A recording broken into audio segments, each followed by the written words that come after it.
Where it came about was, I think it was Nottingham, one of those Midland cities, back in the 1980s, where there was two people on the street had a fight. And I come to Peter and I say, I'm going to fucking break your jaw. So Peter punches me in the face. Yeah, and then I go, hey, you assaulted me.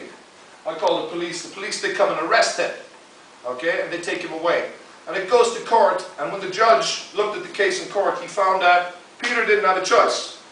Okay, he was defending himself. Because if he didn't hit me, I was going to hit him.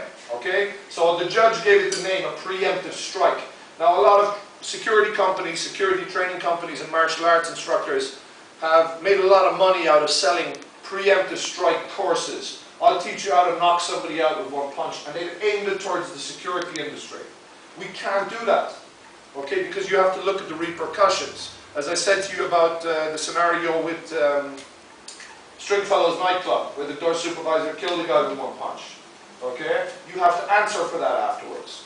Okay, so the alternatives for you, as I've said to you, are open hand, alright? What we're looking at is your conflict management stance here. There's somebody in front of you, he threatens me, okay, he tells me that I'm going to fucking knock you out. I don't have to stand there and wait for him to try and knock me out. I can react to it. Okay, so we're going to use this a little bit of, I'm going to try and affect his senses. I don't want to bang him, but I want to put him off. I want to stop him from hitting me. So what I'm going to go for here,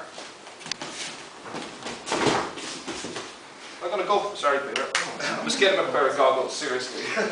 I'm going to go straight for the eyes. Okay, and it's called a shredder. Okay, we call it the shredder. Where I'll anchor on, I'll grab onto his neck, because if I just do this to him, he's just going to back away from me. And again, I want to control him. Alright, he's threatened to assault me, I want to control him. So I anchor, I grab, and I ram the other hand open-handed into his face, and I start to move it around. Okay?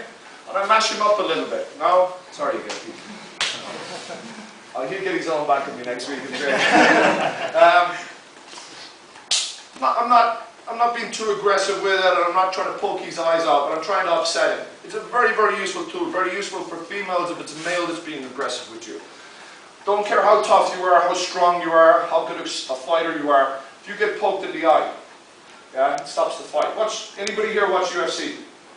Ultimate Fighting Championships, cage fighting. Yeah. What happens when one of the, and those guys are tough. I mean, those guys are probably some of the best conditioned athletes in the world.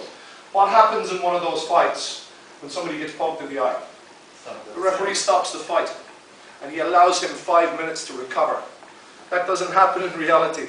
In a real street fight, that doesn't happen. Somebody gets poked me, oh, hang on a second, wait. Oh, hang on, my contacts come out, hang on a second. It doesn't work like that. That person is going to pound you into oblivion, okay? You take an aggressive dog like a pit bull, or a Staffordshire pit bull, yeah? And it grabs onto your little cat, or your little puppy, or your leg, yeah, and it's starting to chew away. One of the most vicious, aggressive dogs, they're used for fighting, okay? You stick your finger in its eye, what's it going to do? It's going to fucking let you go, alright?